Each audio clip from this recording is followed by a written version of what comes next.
Welcome to Rauta, I am Jerry, and this time we go to dual review with a Finnish black metal act, Korpituli, which you could roughly translate to kind of a desolate woods and fire.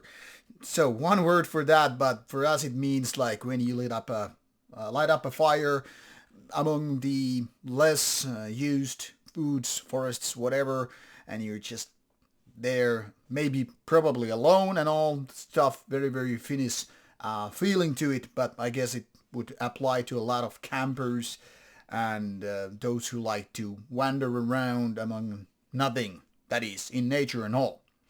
Now, this very same name is also the label name for the same guy who does the music.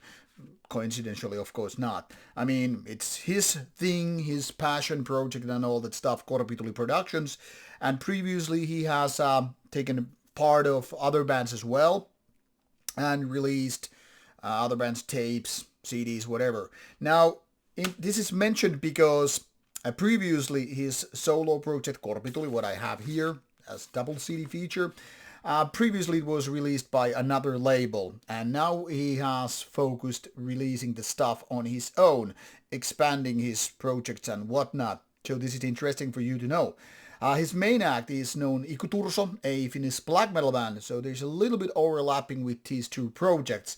But before we get into the details of that, I'll show you what we have here in stock today. Now, first of all, the second album, this as Infinite Shadows of the Nightsky, came already in 2022. Just arrived quite late to the party and has been waiting for its turn in the review pile, and now April 2024, we have this album called Pohjola with a longer name underneath it, and Pohjola basic means the Nordic place. Not exactly Ultima Thule, but still the kind of a, well, something that you could talk about when it comes to Nordic countries or up there in the north. So Pohjola is a name that is not, in my opinion, purely translatable, but means something up in the north anyway. So two different albums from the one and the same band, one and the same guy. And I previously reviewed the first album back in the day, which was a Burzum homage in a way. Now with the second album, let's start with that one. You can still hear clearly the Burzum inspiration, but now it's more like also paying homage to, okay, this is really stuck here, this jewel case. I don't want to break it, so I'm not going to remove it. But you get to see, there is the night sky with a little bit of purple and blue in the mix with the clouds and all. This is co-joint project released by Wolfspell Records from Poland and Korpituli, the one I mentioned previously. So this is a more like homage to Burzum and Emperor, and I know Mr. Jonas Yntönen, the main guy, the only real member of the band, is actually a big fan of 1990s Nordic black metal. Mind you, nothing wrong with that, being one myself, and of course a lot of people consider Norwegian black metal or Nordic black metal in general as the thing to go on. And here is the Maestro, the Primus motor, with his skitters, corpse paints, hoodie, etc. So this is playing homage to the music that inspired him and probably means more to him than any of the other styles. I'm wildly guessing here, but knowing he has focused on releasing Nordic black metal by himself and he likes that stuff, so why not? Now the second album in question is actually quite different. The third album, Pohjola, which roughly means place up in the north or the Nordic place. This is actually folk metal with language taken from black metal side of things. By language I mean the style. I mean, you of course have the raspy vocals and all that stuff, but other than that, this isn't purely a black metal album. Or one could make even the argument that this isn't really black metal at all, even if it uses black metal style to go with it. And now it's two guys. So corpse paint gone, added one person to the mix, and it's totally different kind of release. And this beautiful cover image where you can see Lalli, a classic Finnish pagan hero, killing the bishop here on ice. This is actually from the very same town as a herald, where this is this bloody axe and the bishop's hat in it, my favorite herald in Finland. This is a painting of that story where bishop tried to spread Christianity to Finland, and, well, Lalli, the pagan dude, didn't like it. He took matters into his own hand, finished the whole business with an axe and all that stuff. And it's a beautiful story. So this album is very, very different compared to the previous albums, where if the first one was indeed Burzum Tribute, the second one Burzum Emperor Tribute, now it's folk metal thing, and this is very much like national romanticism, even going as far as to including a lot of pagan, not pagan maybe so much, but folklore songs, folk songs in general, and having lyrics taken from that and then rearranging those songs into metallic versions, taking into folk black metal, if you will. For example, this track here called Kukkulalle, which means basically on the rocks or cliffs and hills, is basically the same song what Storm Band from Norway, featuring Fenris and Saturi back in the day and Kari Wuitslotten, did Opp I Fjellet in Norway, Norwegian language and all that stuff. So they took already the same song, a traditional folk song from the north, and made it their own metallic version, not so much black metallic, but nonetheless. And here it is as a Finnish version. Curiously enough, this says on the cliffs and mountains, not mountains, but mounts, hills, whatever, and that is Opp I Fjellet, which technically means up to the, not fjord, but, you know, the mountains. So technically speaking, the same idea, just different language and different output. So, like I said, two different albums coming from the one and the same artist, and this is very, very peculiar because it's catering totally two different needs.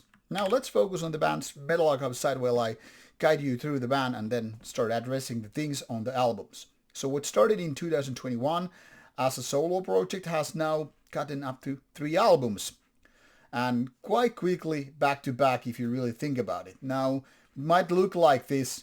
Okay, so it happened, the album 2021, it must have been some COVID project, but maybe it's not that simplistic. After all, this kept going and going, even though Ikuturso, the main band, the black metal band, has been active throughout the years. And here you see only one man listed here as the band member, but like you already saw, there is more than that. If you just look at this one, it says like Samuli Lindberg doing drums, and then there's other stuff for blah blah blah, but still mentioning only band members as S. Korpituli. So, indeed, the first album here, as Infinite Shadows of the Nightsky, some 46 minutes and so, this is very, very much like the homage I was talking about. You can still hear the first album reminiscent parts where it gets very, very Burzum-like. Certain kind of melodies, very much kind of atmospheric stuff. Now just blending with more Emperor kind of ideas. And when I mean Emperor ideas, I mean basically the 2 first albums. This is somewhere could have happened between Anthems and in the Nightside Eclipse era. So roughly the kind of mid-90s way of atmospheric black metal with little bit symphonic things into the mix. I, however, wouldn't call this symphonic all the way through because this ain't as much going to the heights as 2 first Emperor albums, but definitely a lot of the same things, similar things happening, and as such is pretty nice. However, in terms of songwriting, captivity, and all that stuff, I would say this is as good as the first album. Clearly, it's a logical successor to it, but in terms of like, is this album making the same punch, the same delivery? Not really, but quite close, so there is that. So if you're a fan of the first album, the second album is kind of a like logical step to go into, but I wouldn't expect as much as from the first album. This is just me saying it. Now, in terms of the third album, this is quite different. Surely the black metal raspy vocals are still there. The production value is quite the same. So this is, in that sense, very, very logical step also.